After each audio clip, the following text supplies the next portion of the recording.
Assalamu alaikum, hello, and welcome to the News and Culture Show with me, Laura Conda, and my co-host, Paul Cooper. Assalamu alaikum. How are you doing, folks? Just a little bit about the News and Culture Show. We do talk about all the latest news from across Luton, as well as arts, culture, and events. So you can go out and have some fun. We've got some fantastic guests on today. We've got Namia B Roberts talking about an event she's got in Luton this weekend. So if you are familiar with her and want to go and see her speak, she is available in Luton this weekend. It's a really exciting event. And we've also got Adam Kearney as well from Luton Borough Council, talking about his trip to Jordan and an event he's got this Friday to kind of talk all about that. But before that, how are you, Paul? Yeah, alhamdulillah, I can't complain. I'm feeling a lot better. I had to get some emergency treatment for my asthma, but I was going to say you sound much better this week. It did work. My voice is almost back to normal. Yeah, you don't sound as raspy. You were very raspy. Yeah, well, It does that. My voice had gone into submission, I think. Yeah, I think it had enough. Well, we've decided to start on a positive this week because the rest of the news is too depressing. We actually managed to find a positive. We found a positive, which has actually been quite difficult. Sadly. Unfortunately, it's not the train station being fixed, Luton train station that is, but we're getting pay-as-you-go technology installed at train stations in Luton. Finally, I say that there is one train station in Luton you can already use pay-as-you-go technology. Oh, which one? Luton Airport Parkway. Oh. So you can use, because that's what I used to do. I used to drive to Luton Airport Parkway and just tap in there rather than getting a ticket because it's so long. That's the place opposite Venue 360, isn't it? It is, yeah. Yeah. So that one, because it was the airport and it was to make it easier for people to get into London, they have pay-as-you-go technology there, but that was the furthest up you could basically pay with your card. So if you don't understand what pay-as-you-go technology is or what that means... What do you mean when you say the furthest up, you mean the... Furthest up the line out of London. Furthest up from London. Yeah, furthest up from London. The last one up The last one up from London. Yeah, so if you don't know what pay-as-you-go technology is, if you've ever travelled in London, you get a TfL, you get a tube. It's where you tap in without having to buy a ticket. So currently, if you want to travel from Luton or Leagrave or Harlington, which is included in these 3 stations in Bedfordshire that are going to get it, you have to buy a ticket first and then you go through the barriers and then you get the train. So if you're running late or trying to you want to get there, you can't tap in. It is really convenient. It is fantastic. Folks, if you've ever travelled to London, you've been on the Underground or you've got on a TfL bus, you'll know exactly what it is. It's where you just present your card or present your phone and that's it. There's no ticket office that you have to go to before you get to the train anymore. That's what it means, pay as you go. So it is really, really simple and straightforward to use. So. But yeah, the rail minister, Lord Peter Hendy, has said rail ticketing is far too complicated and long overdue an upgrade, and this is to bring it into the 21st century.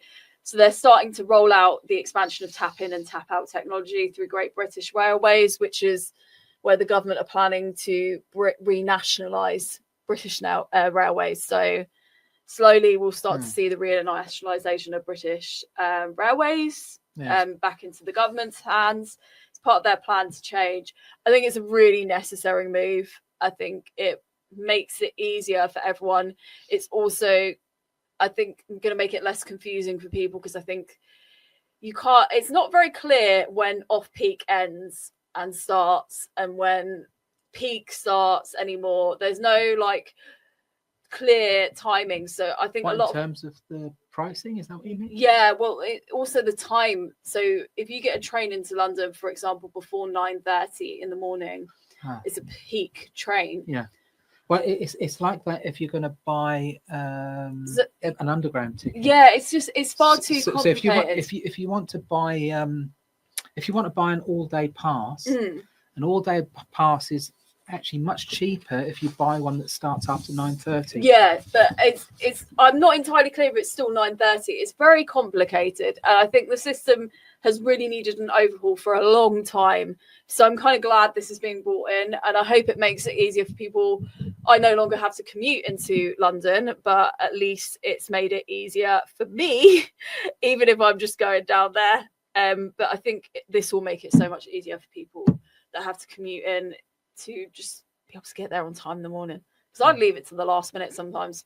I get to the train station and I have to run across. Yeah, it will make it much easier not having to worry about going to a ticket machine. Yeah. Or even trying to decide what ticket you need to get. So we'll see. Yeah, because you just tap when you enter. Yeah. And at the point where you finish your journey, you then tap again. So perhaps if just remember to tap if, out. Yeah. Make sure you tap out, because if not, then they'll chase you and say, oh, you forgot to come. They don't. It's not that. It's sometimes they'll charge you for the full day. So if it doesn't know, it's like the same with TfL. If it doesn't know when you've tapped out, they'll just charge you for the full day, which is far more expensive. So always make sure you tap out, guys. Yeah. Right. Despite positive news, there's quite a lot of crime this week in Luton. Quite a bit. So just before our show went out on air last week, 2 men were treated in hospital for stab wounds following 2 different incidents across Luton. So Bedfordshire Police were first recalled to reports of an injured man at Sainsbury's on Dunstable Road in Luton at 4:30, on Wednesday, which is the Sainsbury's in Borough Park, if you're unfamiliar which one it is. And then 15 minutes later, so at 4:45, they got another call saying that another wounded man another man had been wounded at nearby Brantwood Road Park, or like in that area basically. Both men, as far as we're aware, are still in hospital with their injuries. They're not thought to be life-threatening, but they are desperate for witnesses to come forward, because this is, I would say broad daylight. It's kind of getting darker at 4:30, so it's not entirely broad daylight. Yeah. But just 15 minutes apart in the same day is pretty. Well, if it was outside Sainsbury's, there should be cameras there, so hopefully they caught something. We'll see. Because if you're in a supermarket in a supermarket car park, there are cameras. It will just be, it's weird. Like, I don't know we'll see if they're related eventually, when no doubt these people get arrested. Hopefully, inshallah, then we'll find out, if this was a related incident, because they are quite close to each other. Brantwood Road is only a Dallow, which is, you can walk to between the two in less than 5 minutes, I think. So yeah, it's just it's really sad occurrence. Yet again, we've seen knife crime in Luton. Luckily, the victims are okay and not have life-threatening injuries, but they were seriously injured, according to the police. So. But the police have said we remain committed to ensuring those who arm themselves with knives and resort to violence will be held accountable for the harm that they cause. We are starting to see more things go through court at the minute, so we'll see. It does take its time, though. Speaking of court, now we have to be careful what we say about this one. We can't talk about whether this person is guilty or not. We're not going to, because this is an active case. But I don't know if you remember, Paul, earlier this year, we might have covered it. We might not have, but there was a crash. Well, a man had driven into a crowd outside a nightclub in Luton. Yeah, quite a serious thing. This doesn't ring a bell with me. No. So basically, the brother of a fugitive who escaped from justice, well, currently, he drove a car. So this man drove a car into a crowd outside a nightclub, allegedly. He hasn't sat trial yet because he has fled the country. So Nadi Baichetti, who's 23, was arrested on 2 counts of attempted murder after a number of people were injured outside Cuba Lounge in Chapel Street in Luton. So it's right down near the town end of Chapel Street. Right. On Saturday, the 5th of April, it went to Luton Magistrates Court. So who is it we can't name then? Is it? We can name them both. We can name them. But basically, Nadi Nadi Batici. Batici, I should know how to say this, it's Albanian, has fled the country, All right. allegedly. He basically went to Luton Magistrate. He appeared at Luton Magistrates Court on Monday, the 7th of April, after he'd been arrested. He was given bail. His bail conditions were to remain living in Barking, which is where he's from, report daily to the police station, and hand in his Albanian passport to the police. He did all those things, and it's believed by the 8 a.m. on the 9th of April, Wednesday, 9th of April, so 2 days later, Nadi was in France, and there's evidence that has indicated that his brother Erion has helped him to do that. He is believed to be currently in Albania, having fled the UK, because he is facing two attempted murder charges. His brother is still in the UK. He's now he's in court at the minute in Luton Crown Court, having been accused of helping his brother flee the UK, and basically under a charge of perverting the course of justice. He says that he had no idea that his brother was planning to escape. He just happened to drive his brother to Kent, a town in Kent, after he'd picked him up from court. That wouldn't be a place near the White Cliffs, would it? I don't know. It was a town in Kent. Erion told the court, last time I saw him was when I dropped him off at a pub. I have nothing to do with my brother, him leaving. I've got nothing to do with my brother, him leaving the country. I'm guessing that's might be just because his English might be not 100%. He says he's not responsible for it. Prosecution have suggested you and your brother hatched a plan to get him out of the country as soon as he left the magistrates court. So what's happened to the brother now? The brother is currently at Luton Crown Court. He will be sitting there today under trial. He's denied perverting the course of justice. Oh, so the trial is actually ongoing. The trial is ongoing as we speak. Erion will probably be in court today. He lives in Manor Road in Luton. His brother is obviously due to face charges in the UK. He's due to be at Luton Crown Court himself. He can't because he's not in the country, allegedly. Yeah. He's allegedly in Albania. We'll see what happens this one. It's very interesting. He denies it, obviously. He said he challenged his brother when he texted him saying, I'm on the ferry. And Erion replied, why did you go? You must come back. And his brother Nadi told him, mind your own business. So we'll see what happens with this one. It's a very interesting case. Very interesting case indeed. We might have more on that next week. We'll see what the outcome of this. Obviously, Erion Bachi has denied all charges. So we'll see what happens in that court case. But we'll keep an eye on that one. It's a very confusing one at the minute. I've read about 3 different stories on it, and I still can't fully understand it. Essentially, 2 brothers. One is allegedly committed a crime. When he went to court, after he got out of court because he was given bail, he decided he wasn't going to stay in the UK to face those charges. He was going to go home.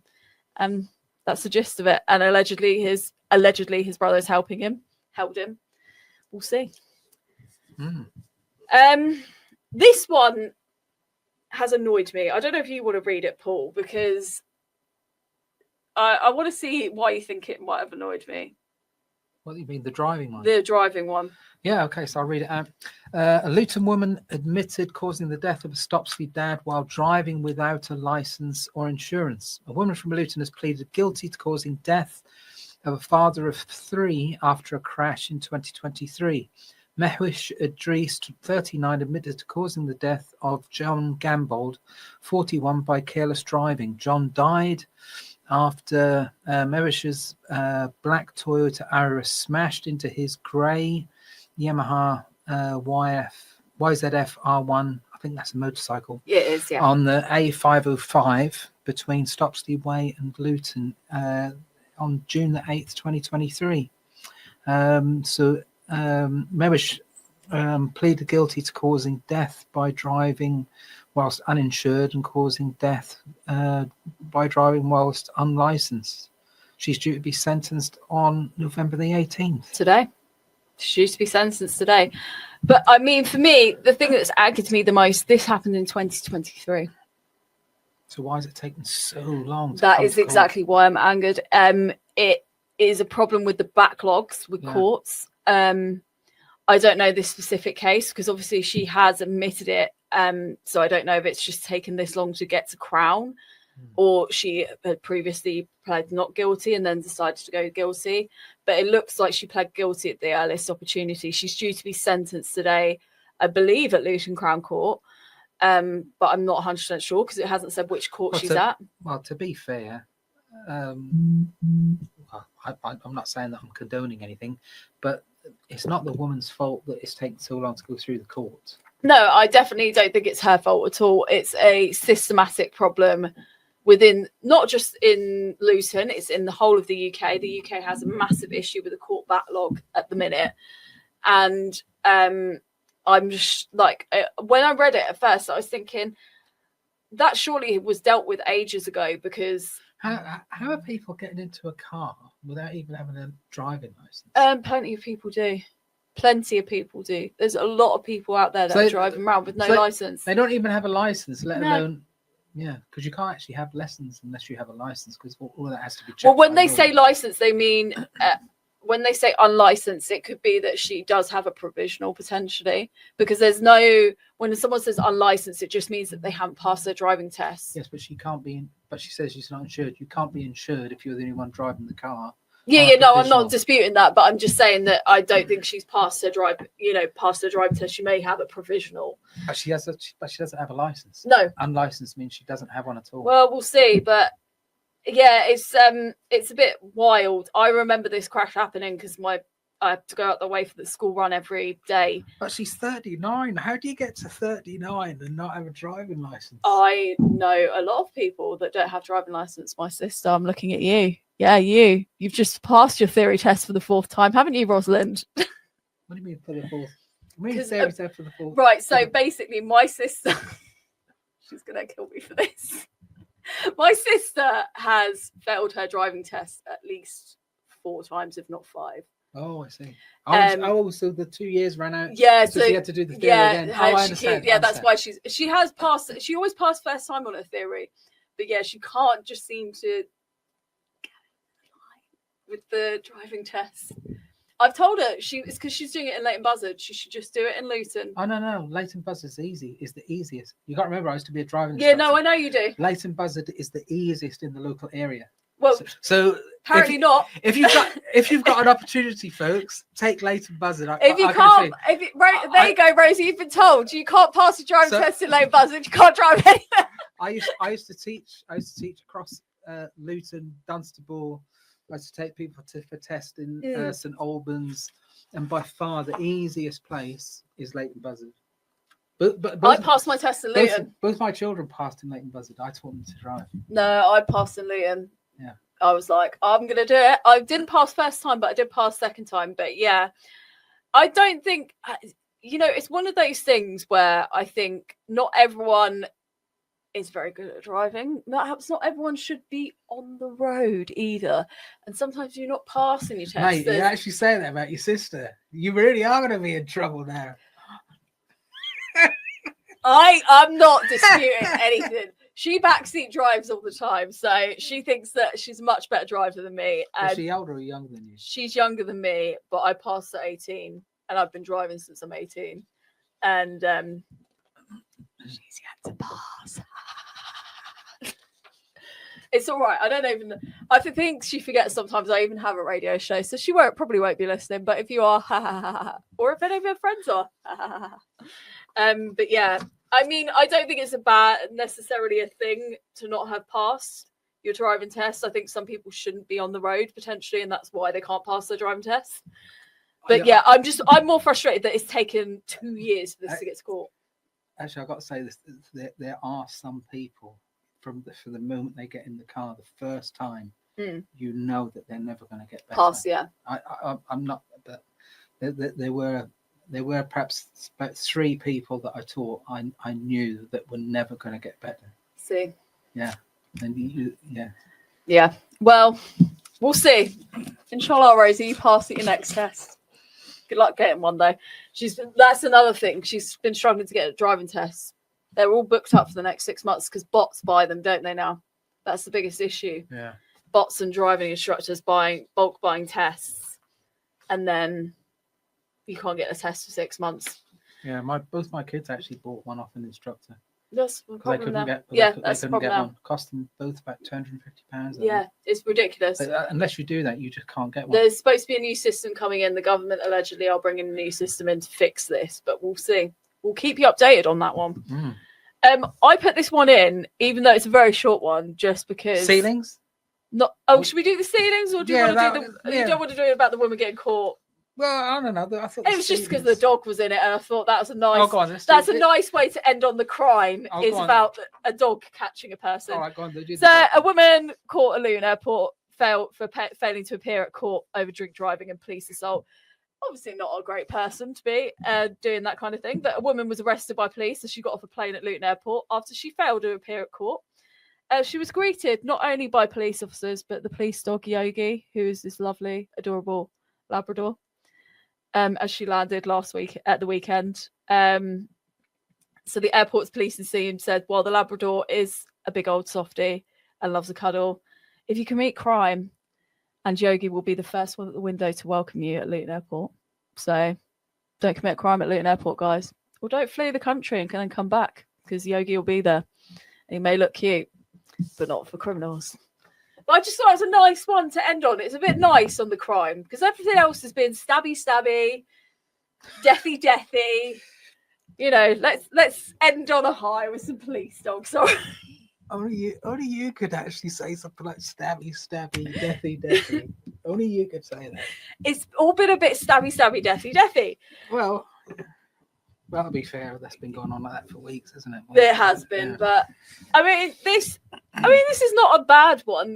So pupils are going to have to move out of a school in Luton in December, I believe. Is it December or January? Is this too dangerous ceilings? Is that yes? Is that the rack this is the ceilings one. Yeah. Reinforced aerated concrete rack. I don't know if it's rack or if it's. Well, presumably it's that. No.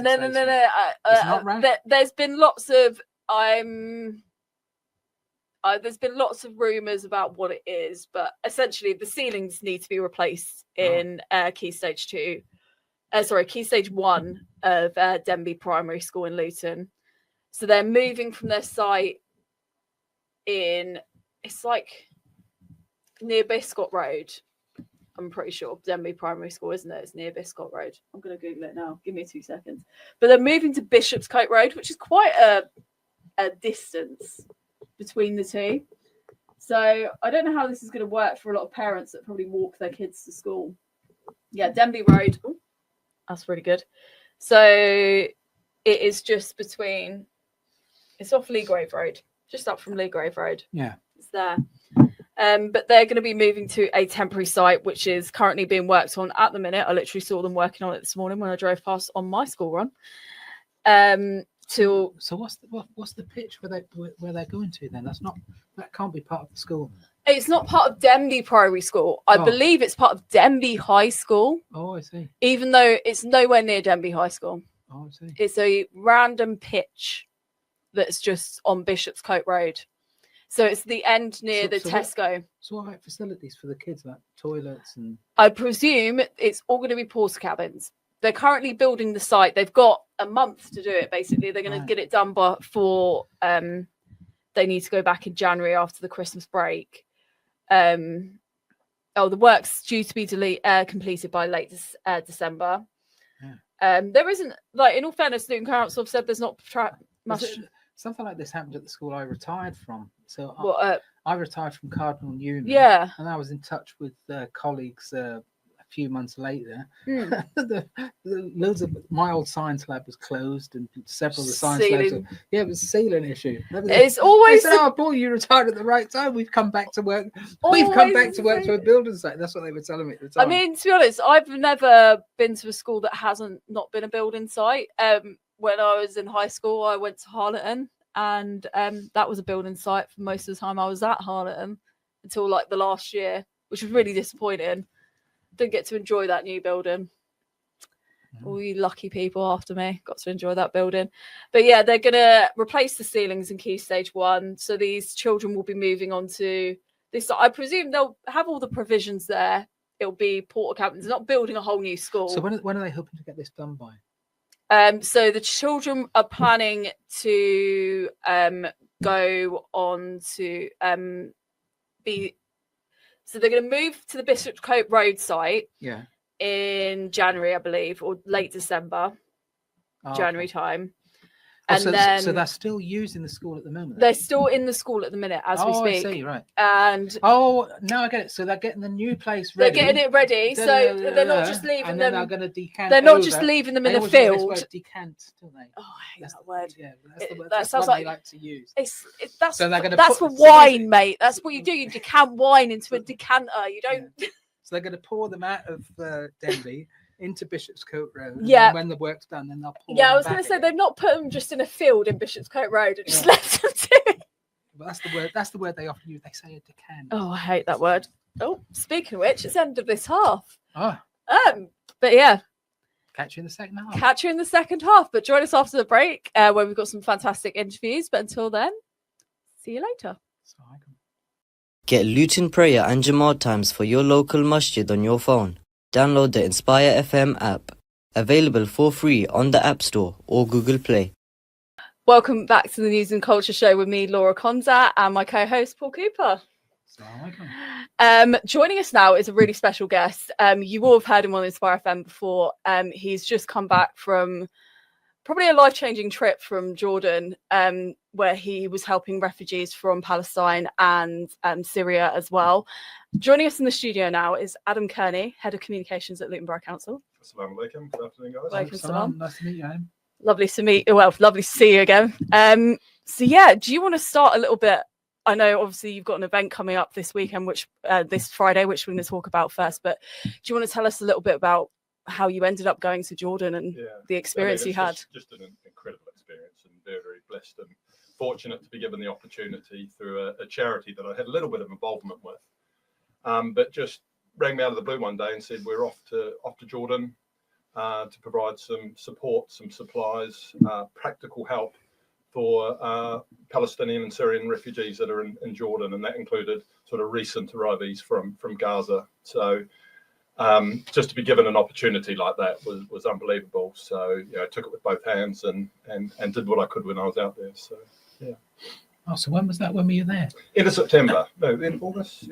End of September, I think. End of September, I think. So it's like I said, it's been whirlwind. We're only there for 6 days. Yeah. But it felt like I was there for a year because we just did so much, and that was the whole point. Go over there and do as much as you could, support as many people as possible. In the short time that you had, and I've come back, and it's been hard to process and reflect on. So what sort of numbers of refugees were there?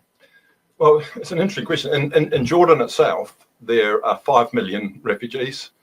So obviously, in one week, a group of 10 of us, we only scratched the surface in terms of who we saw. But I'd say at least 2,000 people while we were there that we got to directly meet, support, help, interact with, share stories with, and that sort of thing. So just an incredible experience.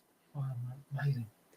And I saw you shared a lot of your experience on social media. How important was it for you to share and create videos and put it out there? So absolutely vital. I didn't like it. We were saying beforehand, I really don't like the sound of my own voice. A lot of people say that, and I work in communication, so I'm normally in sort of the other side of the camera. But it was so essential for me because the generosity of people in Luton was just overwhelming. I had a target of raising £2,000, ended up raising £15,000 in just 2 or 3 weeks. So it was very, very short. I owed it to each and every person that donated to tell the stories over there, to show them not just I valued and appreciated their generosity, but how it supported people on the ground. So did what I could when out there. I mean, they were big, long days, sort of out early in the morning, there till late at night. But I made sure that we were documenting it, capturing as much as we could, so I could share, at least a little snippet with people back home that, look, you haven't just given money away. You've touched lives. You've changed. You've put smiles on faces of people who have not smiled for 2 years. you know, and it was just an amazing experience. I mean, it's a good thing, actually. We're reminding of people, because the crisis is very far from over even now, isn't it? And we saw that over there. And even the people that we met, okay, they're out of direct danger. They're not in the conflict zone. Yeah. But their existence over there is just so dire. Their families have been ripped apart. They don't have a home. They're in a foreign country with people they don't know, with next to no supplies. Their existence is miserable. So we see a lot of the people that are still stuck in Gaza and caught up in the conflict. But even the people that have escaped, their existence is miserable too. And we're just happy that in some small way we could put some smiles on faces and help some people. No, it's incredible. Also, what's your social media handle? So if people do want to have a look and haven't seen it perhaps already, where can they find you and what platforms? That's a good question, actually. At Kiwi Adam 14, so Kiwi, you probably can tell I'm not from here, so originally from New Zealand.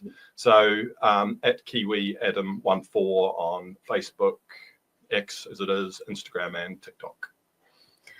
So do you want to talk about this event this weekend? Well, not this weekend, this Friday that you've got going on. I know you've got very limited seats available, but do you want to tell us a little bit about what people can expect? And the reason I've put this on is I did video document out there and I did write some stuff on social media, but I haven't properly told the story of kind of what we did out there. And I've struggled to, because it was such a whirlwind experience. And I thought by putting an event on, I'm forced to, because there's going to be a whole lot of people in the room and they're going to be asking me questions and they want to hear from me. They want to see some of the photos. They want to share some of the videos and ask me questions and that sort of thing. So at the town hall this Friday, I've got an event. I mean, it's the other side as well, that I know some of your listeners donated anonymously, and I will never know who they are.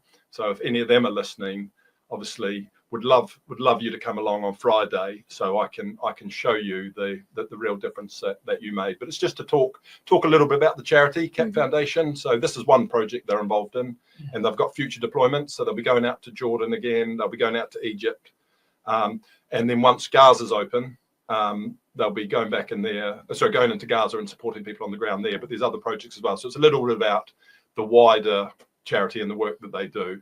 But the main reason for me is I've just been overwhelmed with the generosity and support of people from Luton. And I felt like I was representing a lot of people over there. And this is an opportunity for me to express my thanks and to give them a little bit of an insight into the difference that they made. Because I was the person that was over there, but none of it would have happened if people didn't give the money, because we wouldn't be able to purchase anything to support the people over there. Yeah, just to point out as well, Adam did pay for all his own travel there as well. So 100% of these donations that Adam was given was spent on bringing supplies to Jordan. That's correct, isn't it? Yeah, and that was a really important one as well. So a lot of people that gave, they said, the reason we give, because we know you, Ed, and we trust you. And sometimes we give money and we don't know where it's going. And you know, particularly in a volatile region like that, you can't. You just got to hope that, you know, it goes to the right place. But, you know, I could hand on heart say that every single dime that was given from people in Luton went to support those people. And yeah, I mean, in terms of paying for my own flights and that sort of thing, an absolute no-brainer. This was just an incredible opportunity. But I felt it was important to be transparent about all that. Because I know that there are people that are a bit nervous about giving money and where it's going. But no, every single penny that was raised went to support the refugees that we saw over there. Just a question I just want to ask, the 5 million people, the refugees you said that are in Jordan, so are they primarily supported by the Jordanian government? Yeah, and I need to be really careful what I say here. So I'm going to say it anyway. So it's a population of 11 million, 5 million refugees. And me, in my ignorance, went going over there. What a welcoming country, you know. We complain over here that there's a few hundred people on a boat, and you know, just that toxic debate that's going on at the moment. And I thought, well, Jordan, it wasn't like that at all. So it felt like a bit of an industry for the Jordanian authorities over there, and I'm not sure how well they support the refugees. Obviously, it was really important we had to liaise with the Jordanian government because otherwise we wouldn't be able to go in and do what we did. But some of the conditions that some of them are living in and that sort of thing was quite hard to see. And I just coming back, one of the things I feel that I wish that government could do more for these people. And some of the camps, obviously we had a lot of recent arrivees from Gaza, understand makeshift tents or even, overcrowded accommodation. I get it. But some of the camps are a lot more established. They've been there since 1948. Why are they living in these shacks and homes that are almost falling apart, damp, mold, children that are sick? So that was quite sad. But they're from everywhere. But for me, it felt like a bit of an industry for the Jordanian government rather than a sort of, we're out there to express and help the refugees that are there. But yeah, it's huge numbers, 5 million in a population of 11 million. That's, you do the math. That's nearly 50%. And our country moans and complains about the amount of refugees we have is literally minuscule. And interesting, and I talk about the Jordanian authorities, and I hope they're not listening to this. I think we'll be all right. But the actual Jordanian people we spoke to, very welcoming, and because you've got that many people, they're not sort of makeshift tents at the side of the road. These are big communities, big suburbs with apartment blocks and that sort of thing. They've just been let to rot a little bit. And so that was quite difficult. But no, the Jordanians, the local people we met there, super welcoming, super friendly. And it was just, an overall amazing experience. That's fantastic. Will you be going back if you get the opportunity? Yes. So, and yeah, I mean, it's changed me so much, to be honest with you. And I think I love my job at Luton. I work for the council. I love all the work I do in Luton. I'm really passionate about this town, but this has opened my eyes up to, other opportunities. And I felt like I was making a difference out there. I felt very at home out there. So when I got on the flight home, my first thought was, can't wait to see my own children. So I've seen children that are just in the worst circumstance possible. No parents, foreign country, injured. Some of them had cancer. To see how lucky my kids are, and couldn't wait to give them a cuddle. But at the same time, I wanted to go back, because you talk about 5 million refugees. We saw a couple of thousand. There's so many others, and I felt that I was making a difference. I felt that I could put smiles on faces and I could bond with people. So it's just opened my eyes up to what I could be doing in life. So I'm involved in the charity. I mentioned some future deployments that are coming up. So I will be, when Gaza does open up, I will be the first person to sign up to go in there to help the people that weren't able to flee and are still there. And we've seen the scenes over there. So to be able to go provide some support there, I'll be the first to sign up there. But they're involved in other projects. So there's an orphan village they're building in Bangladesh for 100 orphans from across the country there, a sanctuary almost that is trying to develop and educate these future leaders. And there's some teacher training going on next year for that, which I've been asked to go over and have a look at and supervise. So definitely want to stay involved in the charity. No, I think it's fantastic. And I know you said about you feel like you don't do enough, but in Luton, I have to say, I give the comms team their dues. Me and the comms team have had our moments, but I know you guys do a lot for Luton, and you do put out all the positive stuff that we do here. And I think it's a very uphill battle with the negative press on this town. And I think you guys do an excellent job at trying to combat that. And I think in partnership with platforms like Inspire FM. Mm-hmm. So I know we didn't come here just to talk each other. No, it's kind of a two-way thing. And you're absolutely right. I mean, we all know the challenges of Luton, but we know that the way we're portrayed sometimes is not correct. No. And we need to be fighting that as much as possible, because, look at this in terms of the money I raised, just because of the generosity of Luton people. We saw what happened during COVID, the way communities support each other. We need to be shouting that as loud as we can. Definitely. So if people do want to come to your event on this Friday, tickets are limited because it is a ticketed event. Yes. What do they need to do? So if they could just drop me an email, if that's all right, Laura. So I have to close off my event right now, but I know that a few people will cancel and that sort of thing. And I think it will be a memorable evening. And I know there's a lot of people interested. So my email address, hopefully you can put it out on the social media and things afterwards, is adam.kearney@luton.gov.uk.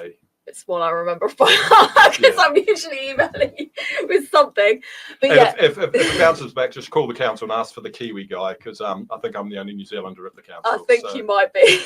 But yeah, thank you so much for taking the time to talk to us. I know you've had to talk about this experience. Brother Tarek did a fantastic interview with you, which you can catch on YouTube as well. If you do want to watch that back. But thank you so much for taking your time, because I know you're a very busy man, and coming in today to talk about this event and your experiences as well. Absolute pleasure. I appreciate the opportunity. Hopefully we'll see you soon. But yeah, if you do want to go to Adam's event, it's this Friday at Luton Town Hall, 5:30 p.m. till 7:30 p.m. It is free entry, but there are very limited spaces available. But there is plenty out there to see if you can't get to the event or you want to listen back. Brother Tarek had him on Rise and Shine last week, so there's a fantastic interview there as well. But inshallah, we'll see you soon, Adam. Thanks so much, guys. Thank you. Thank you, Adam. Camera just slightly to that way because Paul's very cut off and I've got half a ton of room this side. Sorry, I just like to dump my stuff everywhere in this room and just make everyone's life a bit harder. I live for that.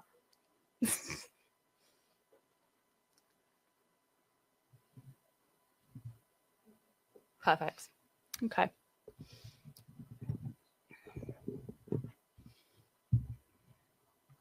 Oh, there's the sister. I can't see that. It is. Yep.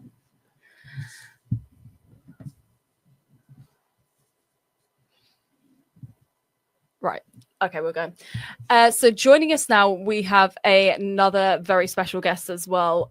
You will have seen her speak at many events across the country. She is a very eloquent sister, and I'm very excited for her to be joining us. So it's Sister Namia B Roberts. She is holding going to be taking part in an event in Luton this next weekend, and she's going to tell us all about it. So assalamu alaikum, sister. Wa alaikum salam wa rahmatullahi wa barakatuh. Thank you so much for taking the time out to chat with me. Very excited to be coming to Luton. I don't often get Luton on our list of tour cities. So super excited to be coming to Luton with Elevate, a celebration of sisterhood, which is a new concept for events, something we haven't seen before and something that I dreamt up over a year ago. So very excited to be sharing it with audiences in Luton and inviting all the sisters to come down, inshallah. Inshallah. Well, Jazakallah khair for coming on. We really appreciate your time. We know you are a very busy sister and we really appreciate it. So do you want to talk a little bit about what Elevate Events is, basically? Yes. So as you mentioned in my intro, I've been taking part in speaking events for years and years. And last year I took part in quite a few tours, and I noticed that we have we have a system, don't we? A group of speakers will come, each speaker will deliver their talk, and there may be, some ads in between, and then maybe a meet and greet at the end, and then bye-bye, you're on your way. And I think the talks are great for inspiration in the moment, but once you leave that space, everything goes back to normal, doesn't it? You go back to your normal life, you go back to who you were before the talk a lot of the time. And I wondered whether there was a way that we could have an event that was more dynamic, that had more interaction, that had more of a variety in terms of the types of content being presented and the formats of content. So Elevate is, as I said, the celebration of sisterhood, where we're going to be having talks and reminders, but we're also going to be having hands-on workshops. There's going to be a lot of audience interaction. We've got live interviews on stage. We've got gifts. We've got games. We've got prizes. And I'm hoping that whatever the sisters go through within that session, where we're going to be looking at sisterhood and our own elevation from, multitude of angles, that they'll be able to take some of that and actually apply it right there on the day, and then let the ripple effects be felt at home, within their households, within their communities, until we meet again, inshallah. Inshallah. So how can the listeners find out about this sister Naima? Sure. So my Instagram is Namia B Roberts, and all the information, we've been talking about it for a little while. So you can go to any of those posts and leave a comment, Elevate, and I'll send you the link. Also, you can go to 26.org, I believe it is, where you can book tickets. And the Luton event is actually this Sunday. and it's going to be at Venue 360.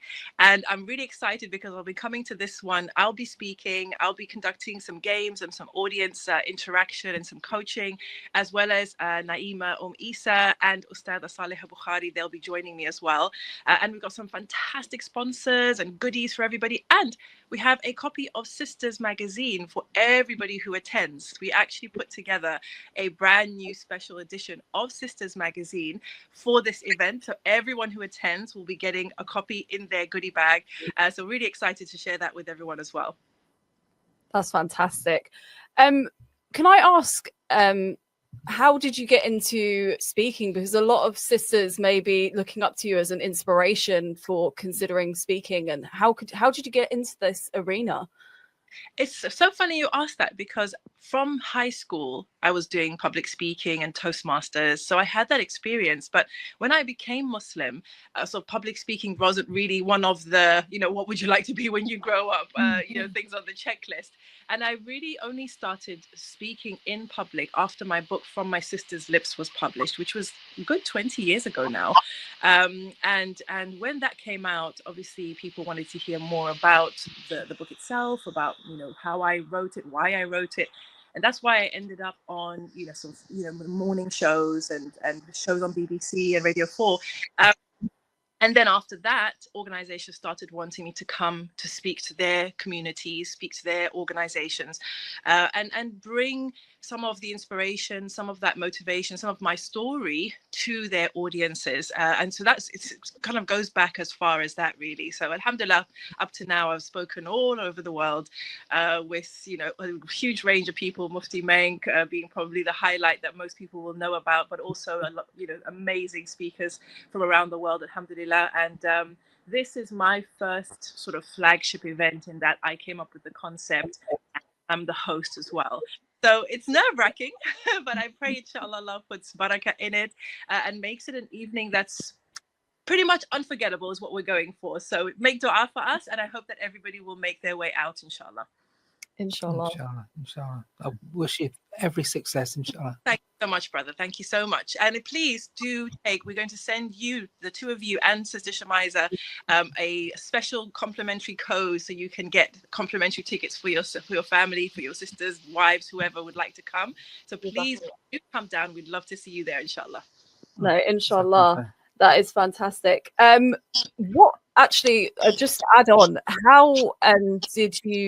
how was it organizing this event? Because like you said, this is your first time. Has it been difficult to be on the other side in a sense? I'll tell you this, if I had known how tough it was to be on the other side, then I would realize why so few speakers actually do this. In terms of the event coming together and, the format of the event and what it would look and feel like, that idea came really immediately. As soon as I had the idea, I knew exactly what I wanted the theme to be and the format to be. However, getting funding, getting charity partners behind you, getting speakers, and then marketing, it's a lot. It's a lot, and you really want to make sure that you deliver the very best that you can for the audience and also for the sponsors and the stall holders and everybody. So there's a lot of pressure. So lots of du'as, really. That's what I've been making, and that's what I'm asking for, inshallah. Lots of du'as so that it may be successful. Inshallah. No, it sounds like a really exciting evening. I think there is an increase in sister events, particularly in Luton, and alhamdulillah, it's so lovely as well, because I think, especially as I know you've been a revert for many years now, but when you become a revert, it's so hard to find a space and find sisterhood because it feels very new and I can't explain it, different, and you don't know how to approach it compared to women that this has been their whole life. So alhamdulillah, I wish you all the best with this, because I think it's a fantastic space for women, irrespective of whether they're born Muslim or reverts, to have the opportunity to be and grow a sisterhood together. Absolutely. It's very much a come as you are event. Wherever you are on your journey, whatever generation you come from, whatever your life stage right now, that we all have the potential within us to elevate whatever roles we're playing, right? And we all have, I believe, the heart to connect with other sisters for the sake of Allah. So I'm really looking forward to hopefully creating and helping to foster some of those networks and some of those bonds within the different cities that we're going to.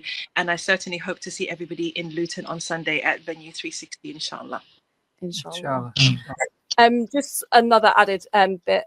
Will the event be completely female only, including staff, or will there be some male staff there as well, just so that women know whether they can go without hijab or not? Well, I wouldn't break out the ball gowns, not quite. But obviously it is females, but there usually are some brothers on the tech side of things, and setting up stalls and that kind of thing.